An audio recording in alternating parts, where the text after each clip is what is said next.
Okay, ano na ba yan? We are now in part 4 of our series, no? God's Wake-up Call. Okay? So pag narinig mo yung salitang wake-up call, anong ibig sabihin nun para sa'yo? Di ba? It could probably mean, it's a warning that you need to respond to at once. Di ba? Parang sa bahay tuwing Lunes, merong warning. May wake-up call sa mga bata. Kailangan gisingin mo na yung 3 bata. Kasi pag hindi mo sila nagising, malilate sila. Di ba? Kasi pag hindi mo sila nagising, something undesirable will happen. Di ba? Sarap ng tulog mo, tapos gigisingin ka bigla, no? Si Miggy, pag ginigising ko yun, diretso na sa banyo, sinashower ko na lang. Kasi mahirap manggising ng bata eh. Minsan nakakaawa pa kasi ang sarap pa ng tulog nila, no? So, sa context ng ating lesson, we will talk about God's wake-up call. Okay? What do you think is, ang wake-up call ni God is parang warning. Okay? But this is not a bad thing actually. Bakit? God's wake-up call is an act of kindness actually to bring us to our senses. Okay? To put us back on track. Kasi minsan sa ating buhay Kristiyano, hindi naman tayo laging mainit, di ba? Minsan, nanlalamig tayo sa ating relasyon. Minsan, hindi na tayo nakakapag-pray. Minsan, hindi na tayo nakakapag-devotion. Di ba po ba? Hindi na natin nagagawa yung Great Commission. So, parang yung God's wake-up call, this is actually parang sinisigo ka na niya, umayos ka na, di ba? Parang ganon. So, bakit niya ginagawa to? Kasi, malapit na kasing dumating ang Panginoong Yesus eh. Naniniwala ba kayo doon? Sino naniniwala na malapit nang dumating ating Panginoong Yesus? Taas po ng kamay. Yan. Yung mga hindi po nagtaas ng kamay. Hindi po kayo naniniwala na dadating na si Jesus? Okay. Tanungin ko po kayo, yung mga nagtaas po ng kamay, di ba? Sabi nyo, naniniwala kayo na muling babalik ang Panginoong Yesus. Ano po ang nararamdaman nyo? Sige nga. Yun, excited. Lahat ba dito excited? Sigurado kayo Kasi ako, bago akong Christian, tapos yung natutunan ko yung lesson tungkol sa pagbabalik ni Jesus, imbes na maging excited ako, parang kinakabahan ako. Kasi parang nai-associate ko ang pagbalik ni Jesus sa end of the world. Diba? Kailan natin na-feel yung end of the world na yan? Alala niyo ba yung pagpasok ng year 2000? Diba? Na nagkaroon ng Y2K sa yan. Hindi na tayo abot ng year 2000 kasi magloloko na lahat ng mga computers, di ba? Kasi Y2K, hanggang 2000 na lang tayo, lahat tayo mawa-wipe out na. So parang yun kasi yung Kayo rin ba, ganun din yung, pagka sinabi yung, na-associate nyo rin ba yung second coming sa end of the world? Pwede, di ba? Yun naman talaga initially yung naiisip natin. Pero I hope, pagka napag-aralan natin tong lesson na to, hindi na maging ganon yung ating concept about the second coming of Jesus Christ. Diba? Last week po, we learned about the rapture, which was clearly discussed in detail by Pastor Ayan. So natutunan po natin doon ang difference ng rapture at saka ng the second coming. Diba? Narinig nyo ba yon? Diba? Kasi sa second coming, kung hindi nyo, napaka-informative po nung lesson na yon, kaya kung na-miss nyo po, balikan po natin kasi napakahalaga pong part yon ng series na to. So, kung gusto nyo po siyang mapanood, punta lang kayo sa, sino ba dito naka-visit na dun sa, Rema, page? Meron po, yun sa mga hindi po nakakaalam, meron po tayong, Rema page. So, yung sa Rema page, makikita po natin doon yung updates sa mga church activities natin. And doon po lahat naka-upload yung mga message, Sunday message. sa AM at saka sa PM ko. So kung dahil nga nagsiseries tayo, I recommend na marinig nyo siya lahat. Kung sa ibang mga araw na-miss nyo, kailangan po balikan po natin. Amen po ba? Okay, so God's Wake Up Call series, part 4. Ano po ba yung ating part 4? Okay. Today, we will discuss about the fourth truth, which is preparation happens before you die. Okay. Do you agree? Ka ba mamatay o pag namatay ka na? Siyempre, bago ka mamatay, makapag-prepare ka pa ba pagkapatay ka na? Di ba hindi naman na? Now, itong topic na to, nung una ko itong nire-review, medyo mabigat kasi parang it talks about death. Di ba? Minsan, pag napag-uusapan yung death, parang wag na yan, nakakalungkot naman masyado yan. But we have to study, we have to learn, we have to study this because why? Death, as we all know, is a natural part of life. Natural yan. May time tayong lahat, di ba? It is inevitable. Ibig sabihin, hindi mo yan mapipigil. Kahit ano pang pampabata yung iniinom mo, kahit mag-exercise ka pa araw-araw, death is inevitable. Dadating po tayo dyan. Amen ba? And it happens to all of us. Some of us might be uncomfortable with the idea of death, which I understand. But how do you think most people prepare for it? Sige nga, bilang isang ordinaryo na mamamayan, kunyari, bigyan natin ng sitwasyon, tinaningan ka na, meron ka na lang 1 buwan para mabuhay. Di ba? Sa tingin niyo ba yung taong yun, yung may taning na 1 buwan na lang? Sa tingin niyo ba, kung ikaw ay Kristiyano, nakakalungkot ba yun? Siyempre, nakakalungkot yun, pero ito yun. Pagka kasi alam mong 1 buwan ka na lang mabubuhay, maganda rin yun. Kasi alam mo kung kailan darating ang iyong katapusan. So makakapaganda ka spiritually. Ibig sabihin, yung life after death is already in the bag, sureball na. Di ba? So, pwedeng yun din. Although, syempre, iisipin natin yung mga may iwan natin. So, ano bang iniisip mo pagka ganun, di ba? Unang-una, kung magulang ka, di ba?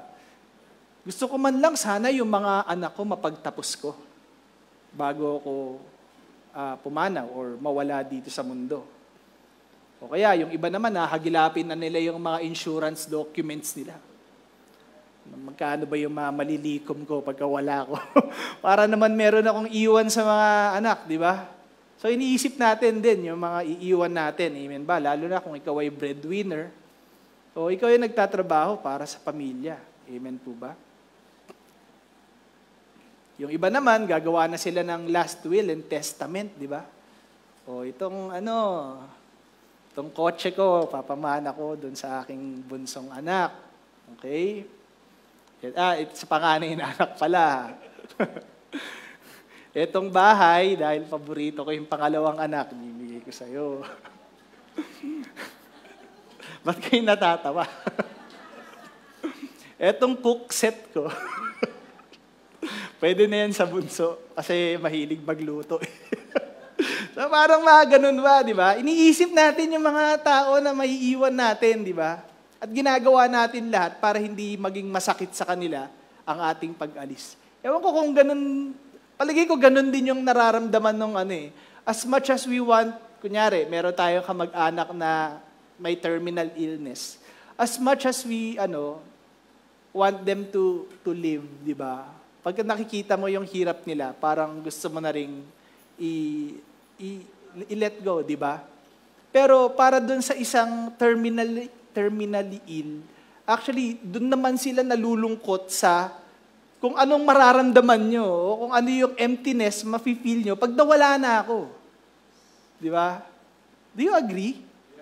Di ba? Kumbaga, ikaw, okay na lang din ako may sakit ako Kumbaga, hindi ko na rin kaya, ang hirap Di ba? Ang sakit na, ang hirap na huminga, or this is already too taxing sa finances ng isang family.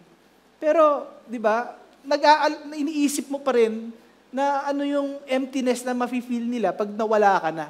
So, ganun din yan, di ba? Pero yung iba din mag-isip pag alam nilang may taning na yung buhay nila. Yung iba, gagawin, pupuntahan ko na lahat ng mga lugar na hindi ko napupuntahan. Di ba? Tana ako sa, mag-Europe tour ako, ganyan. O mag-US tour. O pupuntahan ko na lahat ng mga magagandang, beaches, di ba, sa buong mundo. Ganun ang gusto nila. Yung iba naman, pag alam nila na katapusan na nila, meron na silang bucket list. Alam niyo po ba yung bucket list? Yung bucket list po, di ba, yan po yung listahan ng mga bagay na gusto mong gawin na hindi mo pa nagagawa. Di ba? Ano ba yun? O takot ako sa heights, pero sige, mag-skydiving tayo, di ba? Or mamundok tayo kahit hindi ka naman sanay sa sa mga mundok kasi gusto mo lang mamundok para mai-ekis mo na yun sa bucket list, di ba? Ano pa? Di ba? O yun, mga ganun. But if you are terminally ill naman, yung iba gusto na lang, imbes na mag-stay pa sa hospital, yung hospice na lang, di ba? Gusto na lang nila makasama yung kanilang mga mahal sa buhay hanggang sa huli nilang paghinga. Okay? But, mga kapatid, as a Christian, iba eh. Ikaw, tanungin ko kayo, lahat ba tayo dito Christians? Okay. How do you prepare before you die? Sige nga, tanungin ko nga kayo. Pareho ba ng sinabi ko before? Yung sa previous na sinay ko na examples? Yes, maaari. But, what does preparing before you die as a Christian mean? Di ba? Maaari hindi mo pa na naiisip sa ngayon. Bakit? Kasi unang-una, bata ka pa. Ba't ko naman iisipin mo, mamatay na ako, bata ko pa lang. Kakadebo ko lang eh. O, di ba? Kakakuha ko lang ng lisensya. Di ba? Sa pagdadrive. Ba't ko iisipin na mamamatay ako, di ba? Or, pagka medyo advanced naman yung edad mo, ba't ko naman iisipin yan eh, lakas-lakas ko nga. O, ilang taon na ako, 70 na ako. Wala akong maintenance, di ba? Healthy to. O, nag-gym ka pa nga kahit na 70 ka na, di ba? Pero mga kapatid, alam niyo po ba, hindi naman talaga natin alam kung kailan eh. Hindi talaga natin alam. Totoo yun. Nito nga lang Friday, nabalitaan niyo ba yung nangyari? O ano yun? Yan, si BF. Ang ating minamahal na si BF ay pumanaw na po. Di ba?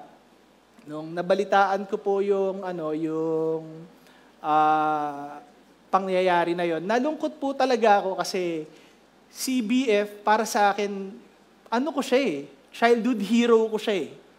Kasi tayo lahat, mga taga-Mariqueño tayo, sino bang nagsimula ng reforma dito sa Marikina? Sino bang nag-improve ng Marikina? Di ba si BF?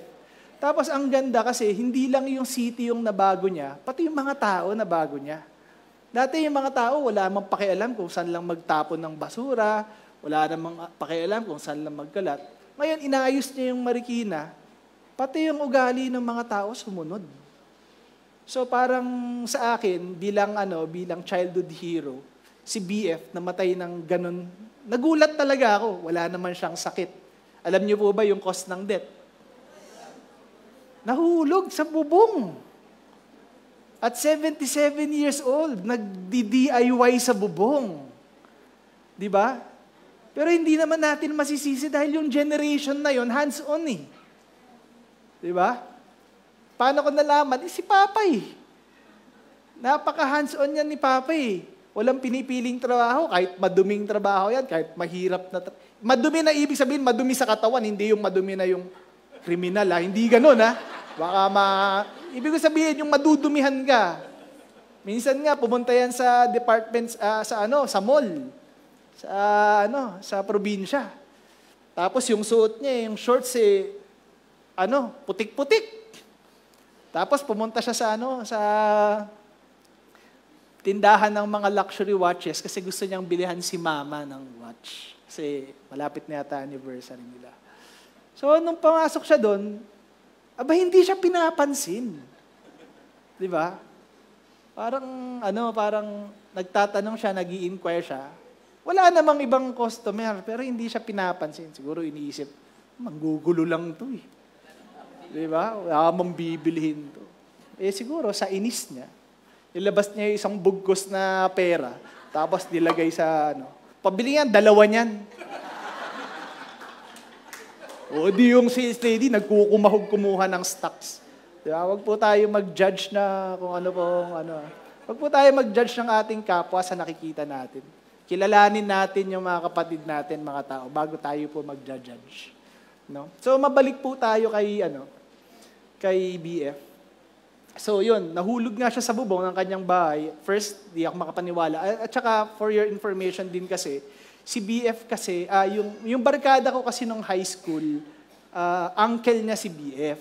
So, nung nabalitaan ko yun, ako yung unang-unang nag-report doon sa chat group namin na namatay si BF. Kasi nakakatawa nun, nakuha ko lang yun sa chat ni Makuya tayo. Saan mo nakuha yun? Ang bilis ng balita. Nakita ko 11 minutes ago lang na ang bilis lang. Tapos nung pinost ko yun, hindi pa makapaniwala yung mga barkada ko. Tapos nung siguro may lumabas ng official announcement sa yung mga reputable na mga sources like yung Manila Bulletin. Ayun, condolence, Cedric, sa nangyari sa uncle mo. So anong pinopoint natin dito, mga kapatid? Hindi natin alam. No one really knows. That's why if you are a Christian, you have to be ready. And this, my brothers and sisters, will be our lesson for today. Amen na ba? Sabi nga nila, napakabilis lang po ng buhay. That's why how you spend it is of utmost important. Alam nyo ba yung kasabihan na time is gold? Totoo po yun. Our time in this earth is gold. Why? Because pag lumipas na yan, hindi mo na yan maibabalik, kapatid. Amen ba?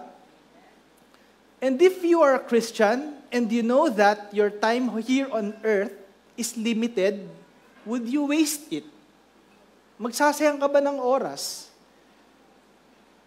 Kapatid, magsasayang ka ba ng oras kung alam mo na ang time mo dito sa mundo is limited? Hindi, di ba? Amen po ba? Amen. So, ayan. So, ngayong, ang text natin today is the parable of the 10 virgins. Kasi dito naman talaga na-derive yung mga truths. No, kahit pang-4 na beses na natin tong babasahin, ulit-ulitin, di ba? Gagawin natin kasi dito nang galing. But you know what's good about the Word of God? Kahit ilang beses mo yan basahin, iba-iba ang revelation yan sa'yo. Ganon ka-rich ang salita ng Diyos. Di ba? Marami siyang views na pwede mong tignan. Alam mo, nung inaaral ko to, ang dami kong mga sources na pinagpuntahan. Yung Bible.org, yung Enduring Word, ang dami. Tapos iba-iba, may similarities, pero ang dami ding mga views. Yun siguro yung di ba, nakaka-relate ako sa mga pastor kung sinasabi nila na mahirap mag-prepare ng message. Kasi napakalawak ng message ng isang passage, ng isang topic sa Bible. And you have to pick the correct one na para maka-relate, di ba? Although tama yan lahat, you need to focus. Kailangan makakuha ka talaga ng tamang message na aangkop doon sa iyong topic. Now, the parable of the 10 virgins in Matthew 25 will teach us how to prepare before we meet our Savior. Pero, ang gagawin natin ngayon, before we read Matthew 25, balik tayo, no? Kung saan talaga yung context nito. Ano ba talaga? Saan ba nanggaling to? Bakit ba kwento ni Jesus tong the parable of the 10 virgins? Saan ba siya nanggagaling, no? Nung kinento niya to? So, I'd like for us to read Matthew 24. And in here, you will get the context of the parable of the 10 virgins. So, ayan. So, kung paano tayo napunta doon. So, babasahin ko na lang po. Huwag nyo na po akong sabayan, pero sundan nyo na lang po. Okay, let's read Matthew 24, starting from verse 32. Now learn this lesson from the fig tree. As soon as its twigs get tender and its leaves come out, you know that summer is near. Even so, when you see all these things, you know that it is near, or sa ibang version, He is near. Okay? Right at the door. Right at the door. Next slide po. Truly I tell you, this generation will certainly not pass away until all these things have happened. Heaven and earth will pass away, but my words will never pass away. Amen. But about that day or hour, no one knows. Not even the angels in heaven, nor the Son. Okay? Be clear about that, ha? Not even the angels in heaven nor the Son, but only the Father. Ayan. As it was in the days of Noah, so it will be at the coming of the Son of Man. For in the days before the flood, people were eating and drinking, marrying and giving in marriage, up to the day Noah entered the ark. And they knew nothing about what would happen until the flood came and took them all away. Parang ondo ito, pero global scale, okay? That is how it will be at the coming of the Son of Man.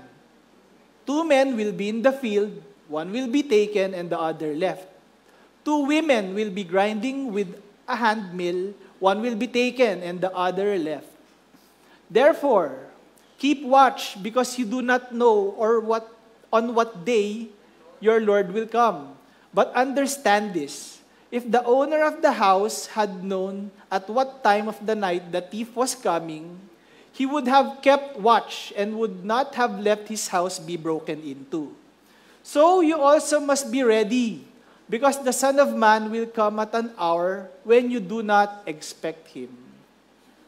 Who then is the faithful and wise servant, whom the master has put in charge of the servants in his household to give them their food at the proper time? It will be good for the servant whose master finds him doing so when he returns. Truly I tell you, he will put him in charge of all his possessions. But suppose that servant is wicked and says to himself, my master is staying away for a long time, and then begins to beat his fellow servants. Binugbog pa yung kanyang mga fellow servants, no? And to eat and drink with drunkards. The master of that servant will come on a day when he does not expect him. Diba? And at an hour he is not aware of. He will cut him into pieces. Sa ibang version, he will cut him in two and assign him a place with the hypocrites. So, where there will be weeping and gnashing of teeth. I believe itong place na to is when the Bible said he would be assigned to a place with the hypocrites. Hell na to, no? Kasi hindi ka naman pwedeng mabuhay kung kinat ka na sa gitna, di ba? So ibig sabihin, nasa hell ka na nun, where there will be weeping and gnashing of teeth. Next. O yan, tapos yan, napunta tayo bigla sa parable ng 10 virgins, no? At that time, the kingdom of heaven will be like 10 virgins who took their lamps and went out to meet the bridegroom. Five of them were foolish and 5 were wise. The foolish ones took their lamps but did not take any oil with them. The wise, however, took oil in jars along with their lamps. The bridegroom was a long time in coming, and they all became drowsy and fell asleep. At midnight, the cry rang out, "Here's the bridegroom! Come out to meet him." Then all the virgins woke up and trimmed their lamps. The foolish ones said to the wise, "Give us some of your oil. Our lamps are going out." But the other said, "No," they replied, "there may not be enough for both of us and you. Instead, go to those who sell oil and buy some for yourselves." But while they were on their way to buy the oil, the bridegroom arrived. The virgins who were ready went in with him to the wedding banquet, and the door was shut. Later, the others also came. "Sir, sir," they said, "open the door for us." But he replied, I tell you the truth, I don't know you. Therefore, keep watch, because you do not know the day or the hour. Okay? This is the word of the Lord. Let us pray, let us pray. Heavenly Father, thank you, Lord, for your goodness and your grace. It is a comfort for us to know that heaven and earth shall pass away, but your word shall never pass away. It will always be the same, and its promises and its assurances is always true. And so it is with great expectation that we come to your word and ask that you make it clear to us. Make us understand it correctly and apply it properly. We ask that your presence will be with us and let your name be exalted, be lifted and glorified as we worship you. In Jesus' name. Amen. Okay, so yan, narinig na po natin yung storya, no? So itong parable na to, kung titignan po natin, tinuro po sa atin kung paano ang dapat na maging although hindi pa sinasabi kung paano maging ready, but tinuro sa atin kung ano ba dapat maging attitude natin while waiting. Okay? When we are ready, ano ba dapat ang maging attitude natin? Okay, number 1, we must be, okay. Oh, wait. Bago pala muna yon, balik tayo ulit. Gusto ko munang i-describe yung scenario, no? Nung kwento ko sa inyo, nagsimula tayo sa Matthew 24. Ganito kasi yun. Bali, ang nangyari niyan kasi si Jesus, nung panahon na yan, he departed from the temple after having a discussion with the religious leaders. And medyo inis siya nun. Bad trip siya. Diba? Tapos, when he departed from the temple, napansin yata ng mga disciples niya na parang, mainit yata yung ulo ni Master, ni Lord Jesus, parang ganun. So, ang ginawa nila, Master, halika muna dito. Tingnan mo yung mga templo, tsaka yung mga buildings. Parang ganun. Di ba ang gaganda po? Parang ganun. Kasi, that time, parang yung Israel, medyo advanced sila sa pagtatayo ng mga structures, kaya may mga temple sila. Tapos, talaga namang, pagka tinignan mo, yung splendor, talagang magnificent talaga. Tapos, ang nakakatawa nung binabasa ko siya, ang sinabi lang ni Jesus, "Assuredly I say to you, not one stone shall be left here upon another, that shall not be thrown down." Sa madaling salita, magigiba din yan, parang ganun, ginanon niya. So parang yung mga disciples na nagtuturo sa kanya doon sa magagandang building, parang na-shock sila. So parang nabahala sila. Kailan yun?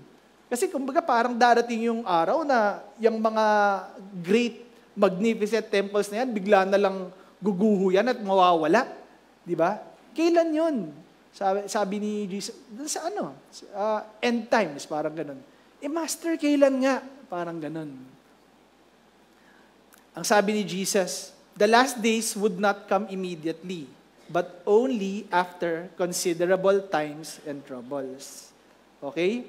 And during these troubled times, Jesus warned them about the false Savior or the Antichrist. People who will seek to turn man's attention and affections away from the true Messiah, who is Jesus Christ. So ito yung scenario, no? The disciples are asking Jesus about the end of times, and then Jesus spoke to them about the last days. Okay? He made it clear to them that the end would not come immediately, but only after considerable time. And then, sinabi niya na, our Lord, dahil nga dito, magkakaroon ng troubled times, di ba? Magkakaroon, the Lord issued various warnings na makikita natin sa Matthew 24, verse 4 to 5, 10 to 11, and 23 to 28.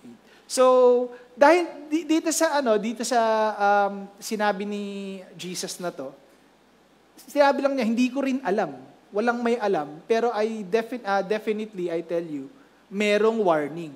Okay? So, dito na yon, dito sa passage na binasa natin sa Matthew 24, ito yung kailangan natin na maging attitude, di ba, habang naghihintay tayo doon sa day na yon.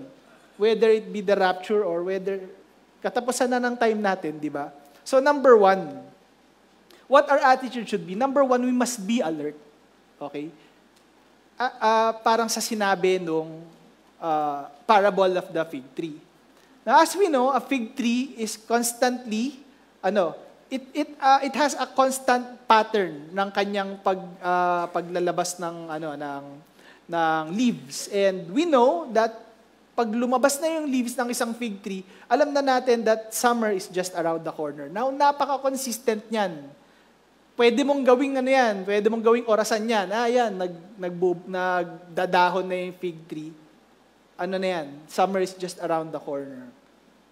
Now, kinumpara yun. The growing leaves of the fig tree was compared to the rise of the abomination that causes desolation. Narinig niyo na ba yun? Na, nung nagbasa ba kayo ng Bible, nadaanan niyo yung abomination of desolation? Ano yun?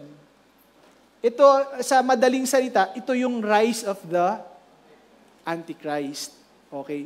So, ibig sabihin pala, nung kinompare niya dun yun, parang ang pag-bloom ng mga leaves ng fig tree is comparable to the rise of the Antichrist. So, ibig sabihin, ngayon, okay, sige, nag-bloom na. Pero, kailan mangyayari yon? Sabing ganon. Sabi, all these things that Jesus described will take place, di ba? Sa isang season. Parang pag namumunga, pag nag-leave sa may season siya. Pero ano ang time frame ng season na sinasabi? Sabi dun sa Matthew 24, it is a generation. Di ba? So, darating sa isang generation na magkakaroon ng rise of the Antichrist, tapos doon na babalik doon na ang second coming. Pero tatanungin mo ako, bro, yung tinuro ni Jesus yan, ang tagal na, ilang generations nang lumipas, 2,000 years ago. Diba? Bakit ganun? Wala naman eh. Diba? Wala naman pala eh, okay lang. Pero ito lang, sinasabi ko sa'yo, that's why you have to be vigilant, we have to be sabi ko pala kanina, alert na. Pero we have to be vigilant. We have to be aware of what's happening, no? Kasi, once na nangyari yan, nagkaroon ng chaos at nagkaroon ng mga false prophets and na-sense natin na ginigera na yung Israel, na nangyari sa generation natin, I assure you, mga kapatid, hindi pa malilipas ang generation na to na hindi darating si Jesus Christ. Kasi sabi sa Matthew 24, it will happen in a generation where the fig tree will bloom. So pag nangyari sa generation natin, yun na yun. Pero kung hindi yun nangyari sa generation natin, dilipas tong generation natin na hindi dadating. So we have to be vigilant, di ba? Tignan natin. Kayo ba vigilant ba kayo? Tinitignan nyo ba yung status ng Israel? Tignan niyo po yan. Ha? So, yan po. Number 2, we have to be obedient. Parang doon sa story na ni Noah. Di ba? We all know that Noah spent several years building the ark. Not 1 week, not 1 month, but several years. And he endured being mocked for several years. But he kept on going. Nakikita nyo ba kung gaano kataas ng level ng obedience yun? Isipin mo, isang linggong pagtawanan ka, gumagawa ka na nga ng malaking ark, tapos pinagtatawanan ka ba? Okay yun, isang linggo, di ba? Isang buwan, okay pa siguro. Pero taon mo nang ginagawa. Bawal, ito na si Noah. Okay na ba yung Titanic mo? Yung ginaganon ka araw-araw for several years, di ba? Ibang klaseng obedience, ibang level ng obedience yung pinag-uusapan natin dito. Amen po ba? And take note, bakit niya ginawa yun? Bakit niya ginawa yung ark? Because he himself heard from God. He heard from God. If it was not God, he would have not done it. But it came from God. Pero tanungin ko kayo, alam ba niya kung kailan mangyayari yung flood? No. He heard from God, but still, he did not know when the time will come. Di ba? Hanggang isang araw na lang, one day, God just gave the order to board the ark. Sige na, Noah. Pasok na kayo sa ark, di ba? Ng buong pamilya mo. Tapos, God Himself shut the door. Siyempre, kung malaking ark yun, yung doors nun, di mo, so si God ang nag-shut ng door. When judgment came, it came quickly and without a warning. Ganun lang. Siguro, isipin nyo, ano kaya ginagawa ng mga tao? Siguro yung kumakain sila ng lunch, kasama yung pamilya nila, o iba, nagtatrabaho, nagsasaka. Walang ka-warning. Hindi naman dumilim yung mga ulap. Wala namang parang indication na magkakaroon ng, wala namang napapanood natin sa mga movies, biglang madaming mga ibon, di ba? Napapanood niyo ba yun? Pagka merong isang mangyayaring, parang maraming mga ibon na nagaganyan, nagmamigrate. Pero walang nangyaring ganun, di ba? It came quickly and without a warning. There is no opportunity for those under judgment to change their minds and board the ark. Amen ba? Anong tinuturo natin sa atin nito, di ba? There are no dramatic indications or whatsoever when that day comes. Di ba? Di ba nabasa din natin yung two men in a field going about their normal day?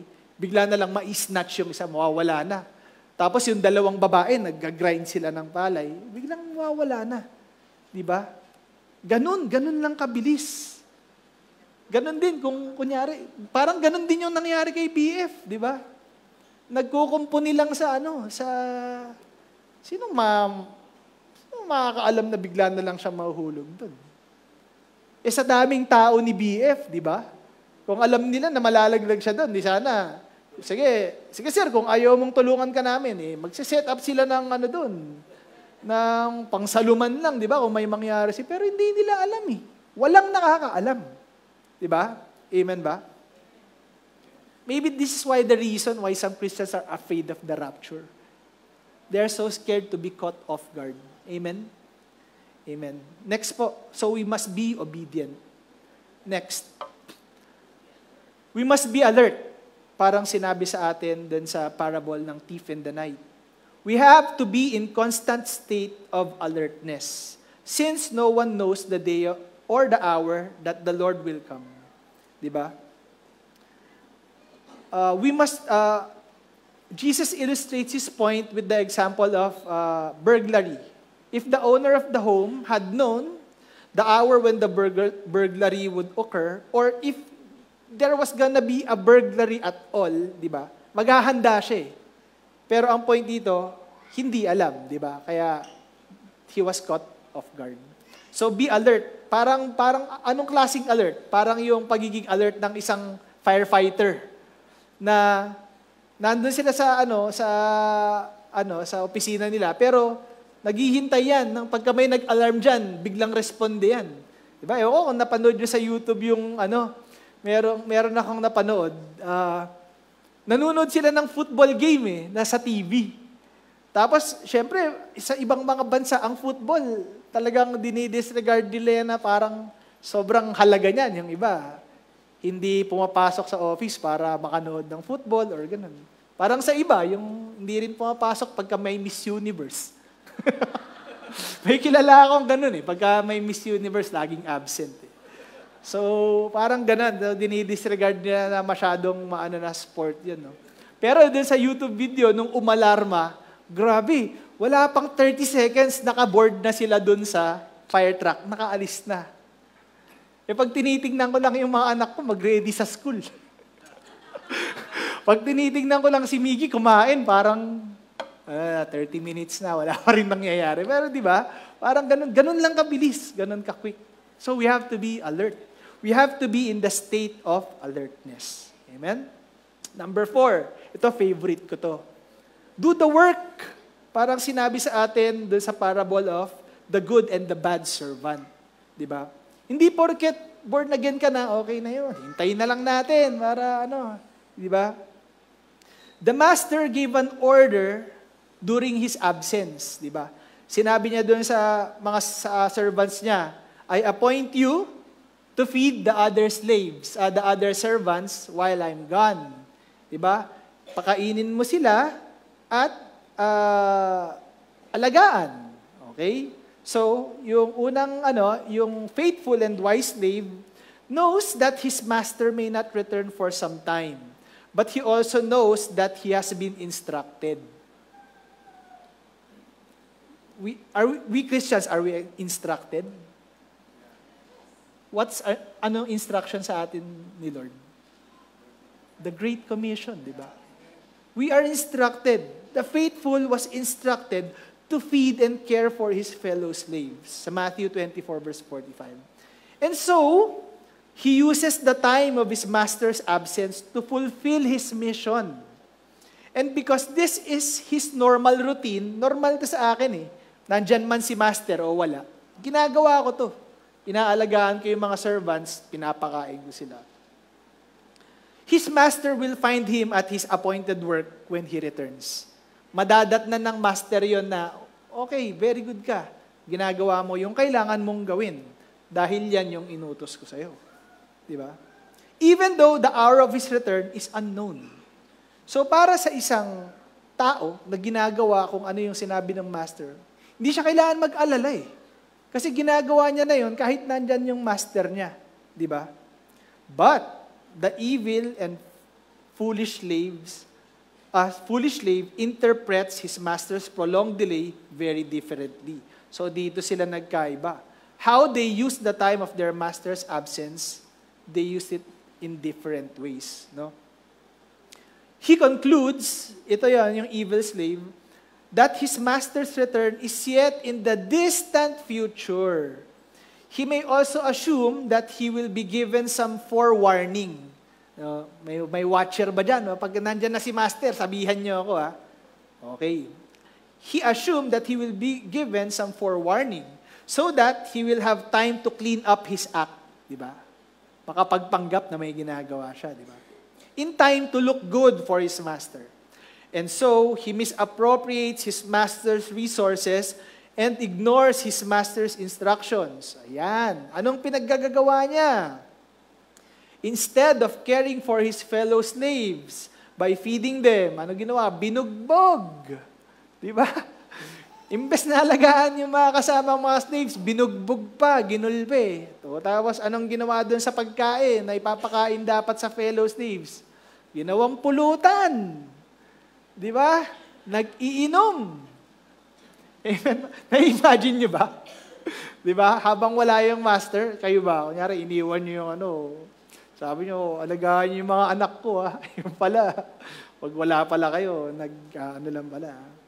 Kinakain yung baon ng anak nyo.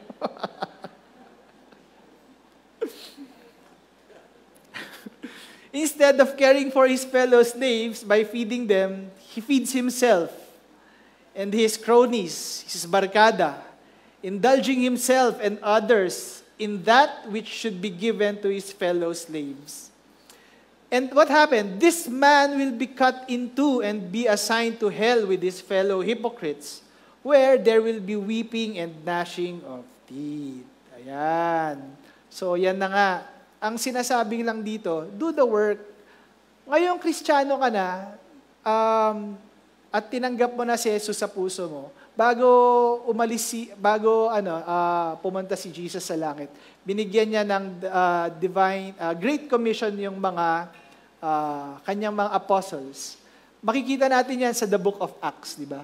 Kumbaga, ito na yung time na ituloy nyo na yung nasimulan ko. Ito na dapat yung ginagawa nyo. Okay. Yung Books of Acts ba, naputol ba dun sa book? Hindi. Hanggang ngayon, dapat tumutuloy pa rin yun. Tinutuloy pa rin natin yon. Di ba? Sorry. Being a Christian, it is our duty to what? It is our duty to spread the gospel and what? Make disciples. Di ba? Yan po ang ating kailangan gawin. Do the work. Amen? And then, ito na. Number 5, ito namang attitude natin is be ready. Ito na yung the parable of the 10 virgins. Now, sige, mag-dwell tayo dito ng konti. Di ba doon naman sa storya, sinabi na may 10 virgins na invited sila doon sa magiging wedding celebration ng bridegroom. Ngayon, pag titignan mo, kung i-relate mo yung 10 virgins sa ngayon, anong nare-represent ng 10 virgins? Unbelievers ba? Hindi Actually, Christians na. Bakit ko ito nasabi? Unang-una, itong parable na to, kwento rin kasi ni Jesus sa disciples na. Hindi naman sa, sa disciples na.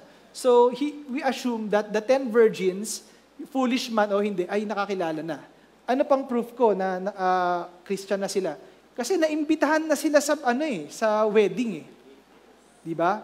Sa piging, naimbitahan na sila. Ngayon, itong limang virgins, itong wise virgins na 5, dinala na nila yung lamps nila. Okay. I just want to be clear na yung lamp na dinala nila, hindi po yun yung parang nakita niya sa picture na parang lampara na lalagyan mo ng gaas, tapos merong tali na gano'n na sisindihan mo. More of, ang translation kasi niya is lampa. Parang yung lampa na yun, parang siyang torch.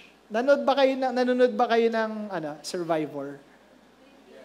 Yung para bang merong kahoy na gano'n, tapos merong nakaikot na tela, na rag, na babasain muna nila yun ng gas or ng oil, para pag sinindihan mo, matagal. Kasi pag walang oil yun, ano mangyayari? Sunog yun, pati yung handle sunog, di ba? Abo yun. Ganun po yung lamp na isipin natin. Huwag po natin isipin yung lamp na ganun. Bakit? Kasi they will be attending a wedding procession. Di ba? Kumbaga parang iahatid ng mga virgins yung bride's groom or yung Tapos kailangan meron silang lamp. Isipin niyo kung maliit na lampara 'yun, di ba? Parang brown out lang, di ba? Pero itong torch na to, capable siya of emitting malakas na ilaw, no? Okay, so mabalik na tayo dun sa virgins.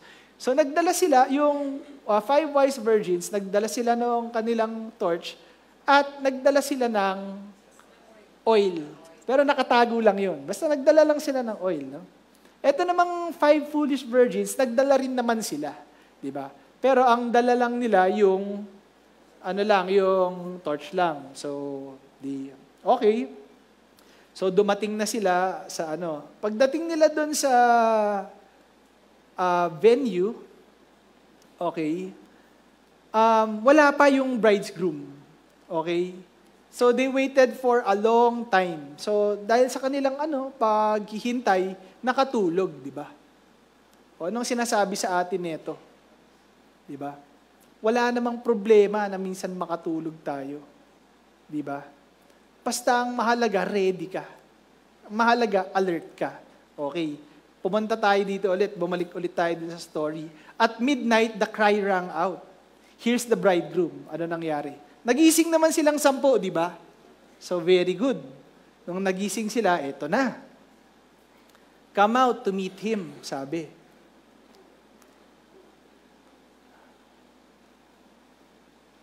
But while they were on their way to buy... sorry. Ayan. So the 10 virgins all woke up and trimmed their lamps. So inaayisan nila yung kanilang torches. The foolish one said to the wise, give us some of your oil. Our lamps are going out. Diba? Ibig sabihin, syempre, nung dinala mo yung torch na yon, initially meron laman yun eh. Meron laman yun kasi torch yun eh. Pero ang problema, hanggang gaano katagal yun iilaw. Since wala ka namang dalang oil, sandali lang yun. Kaya sinabi nung foolish virgins, bigyan mo naman kami ng oil, di ba? Mag-share naman kayo. Sabing ganun. Pero anong sinabi nung wise virgins? Hindi pwede, kasi hindi ito magkakasya sa atin. Sabihin natin, meron silang dalang 10 liters ng olive oil. Sige na, bigyan mo naman kami kahit tig 5 lang tayo, di ba? Para naman at least meron din kaming ilaw. Mapapailaw natin 10 Pero ito yung problem eh. Pag binigyan kita ng 5 liters of oil at may natirang 5 liters sa atin, pagka naubos yun, lahat ng torches natin patay. Di ba? Walang matitira kasi hinati natin yung time na nakailaw yan. So, I'd rather have 5 torches na umiilaw hanggang matapos yung ceremony kesa yung dun sa 10 torches na ubos na. So, yun po ang explanation nun. Hindi lang po dahil sa nagmamaramot yung nagpapakadiva yung mga yung mga 5 kasi kami nagdala tapos kayo ayaw nyo, di ba? Hindi naman sa ganun, di ba? Pero ang sinasabi lang nila, hindi ito magkakasya pagka shinare namin sa inyo. Kaya kung ako sa inyo, pumunta na kayo dun sa sa kabilang bayan at bumili na kayo ng oil. Wala pang Grab nun.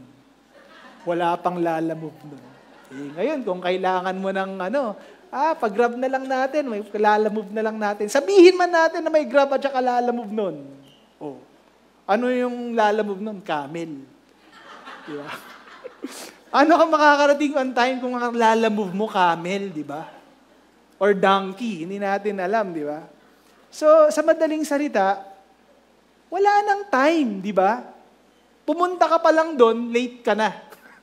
Kasi wala kang dala, hindi ka ready, di ba? So di nangyari na ganun, nung umalis na sila at yung 5 wise virgins, tumuloy na sila sa procession at meron na silang ilaw. At anong nangyari, nung nagsimula na yung procession, sinara na yung gate, syempre. Di ba? O tapos after some time, bumalik tong Sir, open the gate. Parang ganun. Andito na po yung oil at nandito na po yung mga torches. Pero sinabi nung hindi na po namin kailangan. Meron na doon, nagsimula na po yung procession. Late na po kayo.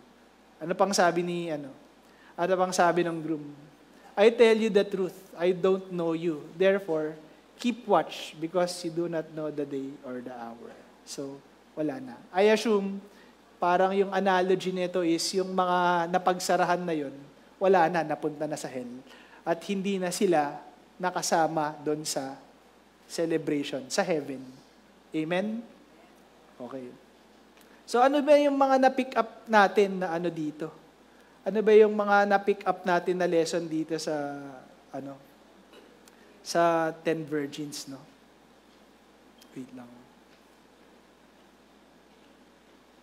The great preacher Charles Spurgeon quoted, "They, the foolish virgins, may have thought that if they had lamps that were similar to those carried by the others, the wise virgins, it would be sufficient." Okay na yun.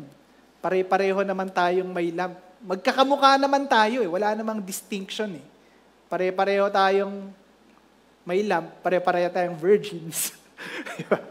Wala namang distinction. Okay na yan, di ba? Kala nila sufficient na yon. Until that time came, nakakailanganin. Perhaps, they judged that the secret storage of oil, being unseen, hindi naman nakikita, di ba? Was necessary. Okay na to. Hindi na kailangan yan. Meron na tayong lampara. Minsan kasi akala natin, di ba? I'm talking from yung ngayon, yung present. And nire-relate ko lang to sa buhay ng Kristiyano, no? Minsan akala natin na pag nag-a-attend tayo ng church, nag-a-attend tayo sa Rema, or nagtataas tayo ng kamay, di ba? During the worship service. Or nagbibigay ka ng offering, no? Binibigay mo yung barya mo, di ba? Akala natin okay na yun. Di ba? Yung hindi nakikita na bagay, yung genuine relationship, yung being spirit-filled, disregard na natin yan, di ba? Kasi parang magkakatulad naman tayong nakaupo lang dito. O magkakatulad naman tayo na nakikinig ng salita ng Diyos. Pero may kulang. Yung iba sa atin, meron ba talaga? Meron ba talaga sa puso mo? Are you spirit-filled, di ba? Talaga bang nung tinanggap mo si Jesus, nandyan siya, di ba? Yun kasi yung distinction, mga kapatid. And ako, I cannot judge. Kasi hindi ko naman nakikita ang puso ng tao. Ikaw, yung katabi mo, hindi mo naman nakikita kung ano talaga yung kalagayan nila, di ba, sa Panginoon. But wag na lang natin silang tignan. Mag-focus na lang tayo sa sarili natin. Let's evaluate ourselves, di ba? Am I spirit-filled? Gano'n na ba ako tagal na Christian, di ba? Is my life changed because Jesus is in my heart, di ba? Yung ways ko ba iba na katulad ng dati? Compared sa dati? Meron tayong mga kapatid, lumipat from other churches, lumipat dito sa church na to, or merong tayong kapatid na galing sa church na to, lumipat sa ibang church. Pero pag nakita mo sila, ganun pa din. Wala namang nagbago sa kanila, di ba? Well, pag may nagbago sa kanila, umasenso sila, di ba? Well, good for them, di ba? Pero Anong sinasabi ko? Wala sa church yun, kapatid. Wala sa church yun. Nasa genuine relationship mo yun. Gaano mo ba kakilala ang Panginoon? Amen ba? And doon sa parable ng 10 virgins, yung mga virgins na walang dalang oil, wala silang wala yung genuine relationship. Kaya, hindi sila kilala ng Panginoon. Amen ba? May nabasa ako na ang olive oil is a symbol also of the Holy Spirit. No? So, pag titignan mo yung may analogy ka, yes, kunyari, Christian ka, you can do ministry. Okay lang? Tumulong ka sa church. Pagka may mga outreach, pumunta ka. Make yourself available. Pero hanggang saan lang yun? Di ba? Hanggang sa makakaya mo lang. Ano ang motivation mo? Sarili mo lang. Kasi nakokonsensya ka na hindi ka sumasali sa mga outreach. Nakokonsensya ka dahil lahat sila ginagawa. Ako, hindi ako sumasama. Kailangan makibagay ako. Di ba? Hanggang kailan mo gagawin yun? Iba yun sa tao na meron talaga siyang Kristo sa puso niya. Iba yun sa tao na spirit-filled. Bakit? Kasi ang motivation nila, ang love nila sa Panginoon. Naalala ko nung mga bata pa kami ni Mick. Ang church pa nun, ang Rema, hindi pa naman dito sa Marikina. Ang church is sa Pandakan. So isipin mo, worship, we have been in the worship team for more than 20 years na. So lahat nga ng mga nung nakilala ko si Jason, sabi niya sa akin, bro, iba rin yung involvement niyo sa church, no? Talagang solid kayo, no? Talagang linggo-linggo may practice kayo, parang ganun. So parang nakita niya yun. Sabi ko, kailan ka pa nagsimula? Ako, 13 years. Kita mo, na-sustain nyo, ganun. Bakit? Kasi mga kapatid, meron ang motivation namin, hindi yung para makatugtog lang. Ang motivation namin, kasi meron kaming puso na gustong maglingkod sa Panginoon. Amen ba? And ngayon, I encourage everybody to have that heart. I don't encourage you to serve. Well, not yet. Not yet. Pero kasi, ang gusto kong mangyari, magkaroon kayo ng pagkakilala sa Panginoon, makilala nyo siya, maging spirit-filled kayo, and the ministry will follow. It will follow. It will flow. Diba? And ang maganda pa doon, pag ang ministry mo is rooted sa pagmamahal mo sa Panginoon, you will be very effective. You will be very effective, kapatid. Hindi ka magsasayang ng oras. Lahat ng gagawin mo, effective yan, efficient. Makakapagwagi ka ng mga kaluluwa. And, pagka ang Panginoon nasa puso mo, and if you are spirit-filled, hindi lang pagmi-ministry ang gusto mong gawin. Bunga na lang yung ministry, ang pagka nakilala mo talaga ang Panginoon at naramdaman mo talaga yung pagmamahal niya sa'yo, wala kang magawa kundi gusto mo siyang i-share. Di ba? Masyadong malaki, gusto mo siyang i-share, yun talaga yung gusto. Kaya nga, that's the Great Commission, di ba? Is to spread the gospel and make disciples. Ganun po yun, mga kapatid. Amen po ba? O yan. Okay, so now na-discuss na natin to, sinagot na ba natin kung how do we prepare? Hindi pa eh. Yung attitude pa lang, di ba? Okay, maigsi na lang to. So, how do we prepare? Okay? Ito muna. Remember this. Your eternal destination is determined by what you do now. Once you die, or the gate closes, it is already too late. Okay? Your eternity is sealed. That's why we as Christians, we don't believe in praying for the dead. Because once you die, that's it. It's already decided. Amen? We have to be ready, and we have to be ready now. Amen? O sige, okay. Brother Giz, nag-gets na namin. So paano? Paano gagawin? Okay. Sige. Let's get to that. How do we prepare? Okay. Ang text natin, kukunin natin sa Titus 2, chapter 2, verse 11 to 15. Okay. Habang binabasa ko to, i-inject ko na kung ano yung kailangan nating gawin. How to prepare. Verse 11. God's marvelous grace has manifested in person, bringing salvation for everyone. Number one, what do you need to do? First, you need to have a personal relationship with Jesus. Yan yun. Okay? Verse 12. This same grace teaches us how to live each day as we turn our backs on ungodliness and indulgent lifestyles. Number 2, renew your mind. Do not conform to the patterns of this world. Nakadalawa na tayo, okay? Sa verse 12. And it equips us to live self-controlled, upright, godly lives in this present age. Number 3, be filled with the Holy Spirit. Yang kasunod na yan, fruits of the Holy Spirit yan eh. Di ba? Ayan, no? Live self-controlled, upright, godly lives in this present age. So, dyan pa lang sa text na yan, nakatatlo ka na. Number 1, have a personal relationship with Jesus Christ. Number 2, ano yan? Renew your mind. Do not be conformed to the pattern of this world. Amen? And equips us to live self-controlled. Yan. Be spirit-filled. Okay? Next verse. For we continue to wait for the fulfillment of our hope in the dawning splendor of the glory of our great God and Savior, Jesus the Anointed One. He sacrificed Himself for us that He might purchase our freedom from every lawless deed and to purify for Himself a people who are His very own, passionate to do what is beautiful in His eyes. O ano ang na-derive natin dyan? Ano yung sinabi ni Jesus bago siya mamatay? Bago yung huling hininga niya. Father, forgive them.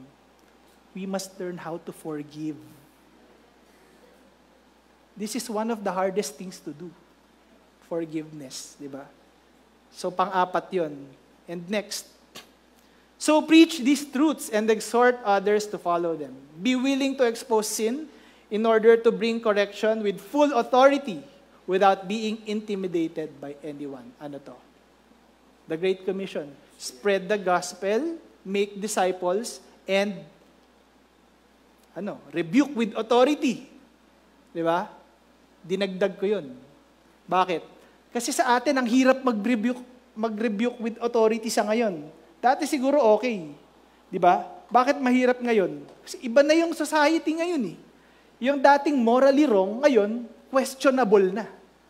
So, mag-iingat ako sa pagre-rebuke. Baka mapahamak pa ako dito. Unlike dati, pag ni-rebuke mo isang tao, yung alam mo, majority sa likod mo, pare-pareho kayo na, oo, tama. Ngayon, pag nag-rebuke ka, hindi naman siguro, brother, talaga nung pinanganak siya, ganyan na talaga siya. Di ba? Parang naiba na yung society ngayon eh. Di ba? So, ang hirap ng mag-rebuke with authority. Di ba? Okay, so in summary, tignan po natin. In summary, yan na po yun. How should we prepare? Yan na po. Have a personal relationship with Jesus Christ. So ito po yung first step, no? This is, the first step is to have a personal relationship with Jesus Christ. We must first accept Jesus in our heart. If you haven't done this yet, lahat ba tayo in-accept na natin yung si Jesus in our heart? Sigurado kayo, ha? Sige. And number 2, renew your mind, di ba? Do not be conformed to this world, but be transformed by the renewing of your mind, that you may prove what is that good and acceptable and perfect will of God. So, yan. Romans 12:2. Number 3, be filled with the Holy Spirit. Okay. Ito, mahalaga. In order for us to do God's will in our life, we have to be led by the Holy Spirit. But to be led by the Holy Spirit, one must be first filled with the Holy Spirit. Hindi ka malalead ng Holy Spirit kung hindi ka filled with the Holy Spirit. You can only be led by the Holy Spirit if you are filled by the Holy Spirit. Amen?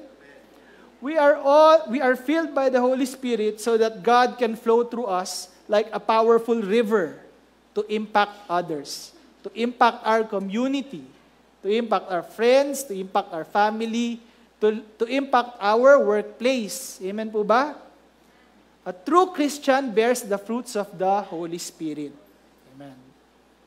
Number 4, forgive unconditionally. Di ba? Unforgiveness is spiritually destructive and is contrary to God's will. Ito nga yung point ng cross di ba? Kaya nga namatay yung si Jesus sa cross for the forgiveness of our sins. Tapos ikaw mismo hindi ka magpapatawad. Di ba? Colossians 13, you should forgive kasi Jesus forgave you, God forgave you, di ba? So you should also forgive. It is like ang unforgiveness daw is like a prison that causes an emotional storm of stress, anxiety, depression, insecurity, and fear. Okay? Unforgiveness creates a hardened heart. Okay? Isipin mo, kapatid, kung ang puso mo matigas, if you have a hardened heart, makakapagtanim ba si God ng seed dyan, ng word niya? Isipin mo, parang lupa na tigang yan na kailangan, ang tawag doon, yung i-cultivate, di ba? Kung meron yung puso mo, may unforgiveness, paano makakapagtanim ng word dyan? Hindi tatanggapin ng puso mo yung word. Kasi nga matigas na kalus na, di ba? Hindi yan tatanggap ng kahit anong correction. Kasi nga matigas na. Di ba?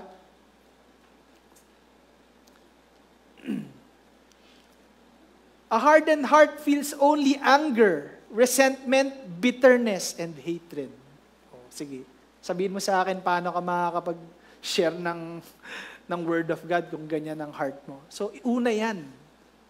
Kailangan meron kang forgiveness. And it has to be unconditional. Amen. Amen. Number 5, spread the word, make disciples, and rebuke sin with boldness. Yan.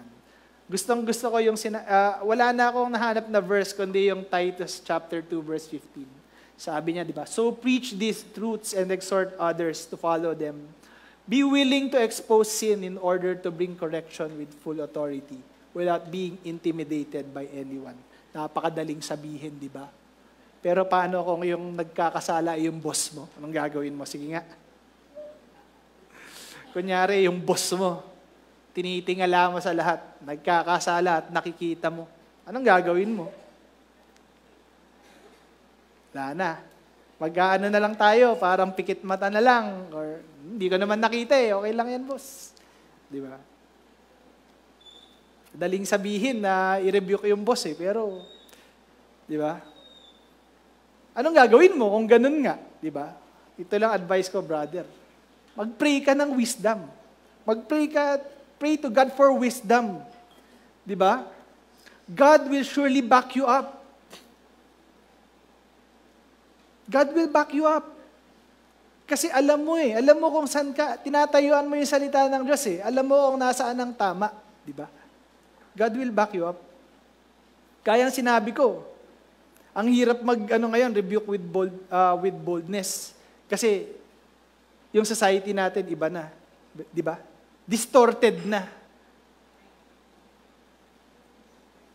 Pero huwag kang mag-alala, kapatid. Pagka ginawa mo 'yon, God is on your side. He will back you up. Amen ba? Sige, tayo po tayo, let us pray.